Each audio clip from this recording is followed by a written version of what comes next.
আসেন ডাক্তার সাহেব, দ্রুত আসেন। হ্যাঁ, কি হয়েছে? আমার শাশুড়ি 2 দিন ধরে কিছুই খায় না। ও আচ্ছা, তাহলে তো আগে লিভারের চিকিৎসা করতে হবে। লিভারের চিকিৎসা করতে হবে মানে?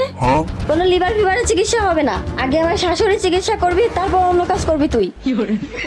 আমার শাশুড়ি চিকিৎসা না করে ও আগে কিডা লিভার আছে তার চিকিৎসা করবে। অত সস্তা না। আরে বাবা, লিভার তো কোনো মানুষ না, লিভার তো আপনার শাশুড়ির পেটে। আরে আল্লাহ, 2 মিনিটের জন্য বাইরে কাপড় চোপড় শুকাতে গেছি, এর মধ্যে শাশুড়ি লিভার খাই ফেলাইছে। আরে বাবা, লিভার খায় না, আগের থেকেই আছিল লিভার পেটে। লিভার আগে থেকেই পেটে ছিল? হ্যাঁ। এই জন্য তো কই শাশুড়ির এত মজার মজার খাবার রান্না করে দিই, কিচ্ছু খায় না। তার মানে সে তো শুধু লিভার খায়। আরে লিভার তো আল্লাহ দিছে। আল্লাহ দিছে? আরে হ। আল্লাহ আমার শাশুড়ে লিভার দিলো, আমারে দিলো না।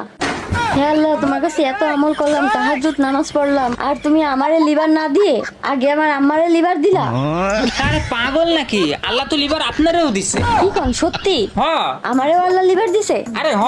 আচ্ছা, লিভার কোথায়? আরে লিভার তো আপনার পেটে। কিন্তু আমার শাশুড়ি তো আমারে মিছা কথা কইলো। কি কইছে? আমার শাশুড়ি তো আমারে কই না আমার পেটে লিভার আছে, আমার তো কইছে আমার পেটে বাচ্চা আছে। হাই হাই, আপনার মাথায় সমস্যা, আগে আপনার চিকিৎসা করা লাগবে, পরে আপনার শাশুড়ির চিকিৎসা করা লাগবে। ও আর আপনার চিকিৎসা তো আমার কাছে হবে না, আপনার তো পাগলের ডাক্তার দেখানো লাগবে। ও ডাক্তার, শোনেন শোনেন। হ্যাঁ। আচ্ছা, লিভার তোমার পেটে আছে তাই না? হ্যাঁ রে বোন, পেটে আছে। আচ্ছা, লিভারের বয়স কয় মাস চলে?